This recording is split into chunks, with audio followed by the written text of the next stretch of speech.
Greetings, ladies and gentlemen. I'm Mandeep. I'm from Bangalore, India, and welcome to Never Lift Off.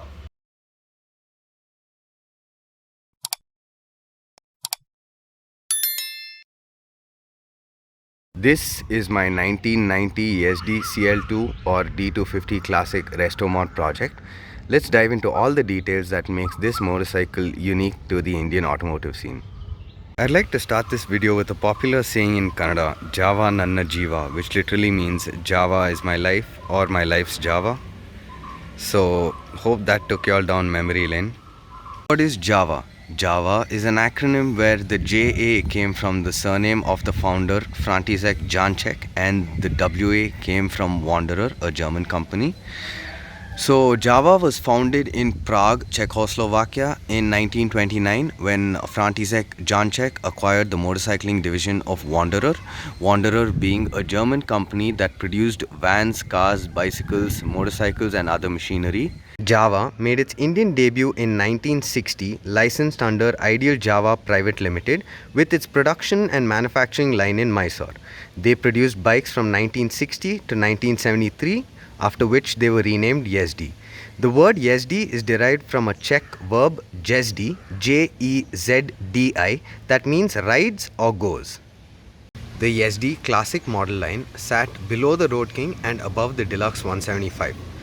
The Classic shared a lot of its components from the Road King except for its engine, front fender, headlight, tank and tail light.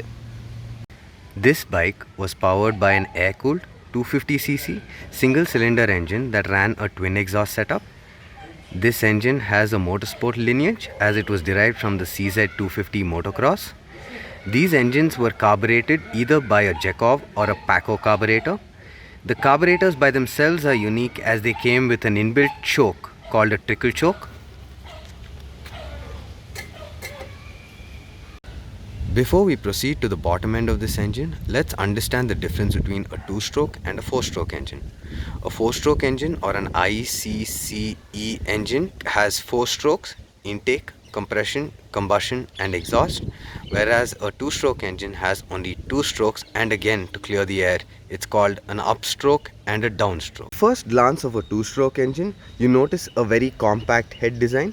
That is because you don't have any cams, rockers or valves in the head. You just have the spark plug. All the science happens well within your combustion chamber. We notice an intake port and an exhaust port, and what lies in between is something called a transfer port. On the first stroke, when the piston is at the topmost position or at the top dead center, the fuel that was already in the combustion chamber is combusted and ignited. Simultaneously, a new air fuel mixture is drawn in through the transfer port. When your piston moves back down after ignition or bottom dead center, it blocks one end of the transfer port, therefore pushing that new air fuel mixture into the combustion chamber. This in turn pushes what was already combusted out of the exhaust, and the cycle repeats. So there you go guys, that's how a 2-stroke works. Moving on to the bottom end of this engine, this bore is mated to a 4-speed gearbox that had a 5-disc clutch running in an oil bath. The two most important features about this gearbox was the fact that the gear lever doubled up into the Kickstarter mechanism, and also this is or was the only bike that boasts a semi-automatic clutch that was run by a mechanism called a cam and roller setup. So basically what that did was, when you use your lever up or down, when you go up or down on your lever, it pushes a journal that either engages or disengages your clutch. Moving on to the other side, we have a contact breaker ignition system or a point set ignition that legends say were notoriously hard to tune, which is why they upgraded to a capacitor discharge igniter system or CDI in the later bikes. Now that we know what powers this motorcycle, let's take note of how it drops anchor. Both the front and the rear brakes are drums and they shared the same size of 160 mm. What differs was that the front brake had a twin cam, twin leading shoe setup, while the rear brake had a single cam, single leading shoe setup.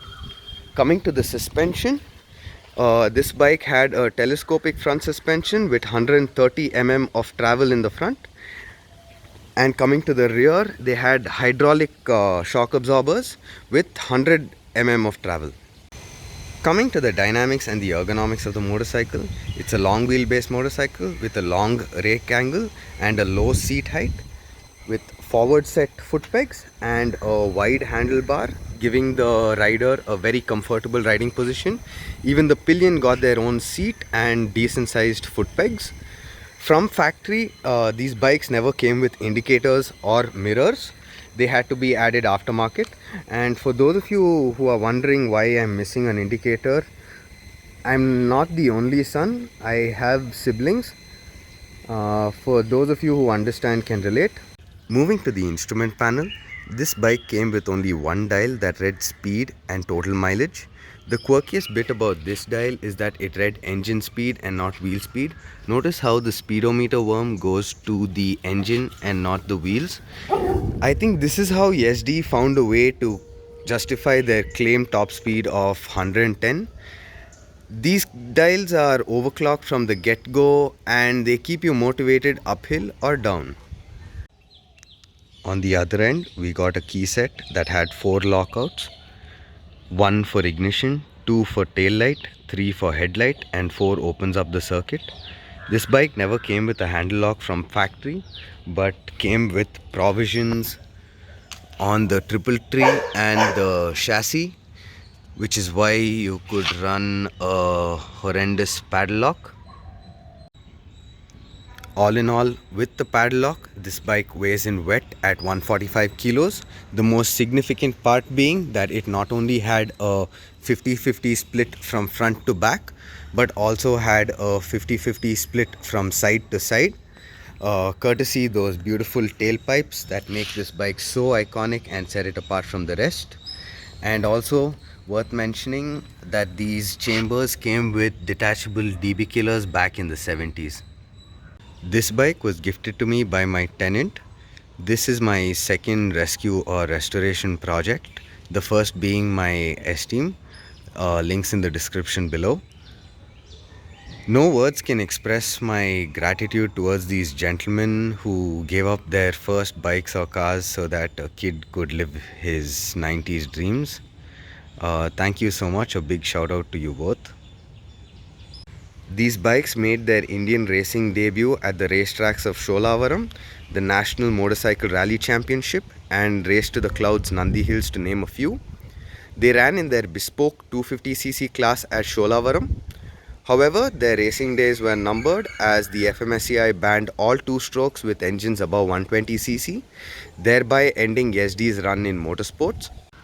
These bikes were then used as police interceptors at Guatemala, Egypt, Sri Lanka and Turkey, with Guatemala receiving their own custom Road Kings painted in white for their police forces.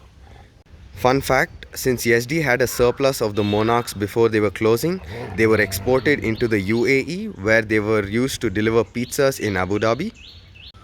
Coming to how I rescued this bike sat next to a pristine Road King in an open shed 2 houses away from mine.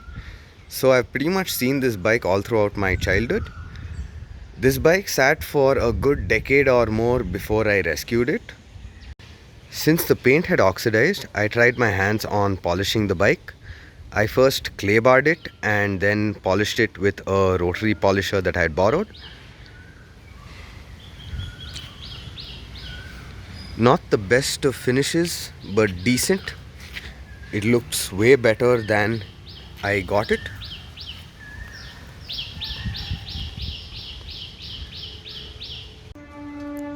So we first dismantled the bike and cleaned it. Simultaneously, my mechanic rebuilt the brakes, swapped in a new wiring harness and battery, and changed up all the fluids.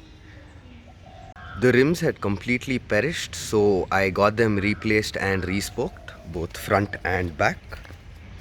We then got a new old stock seat and we moved our attention to the paint.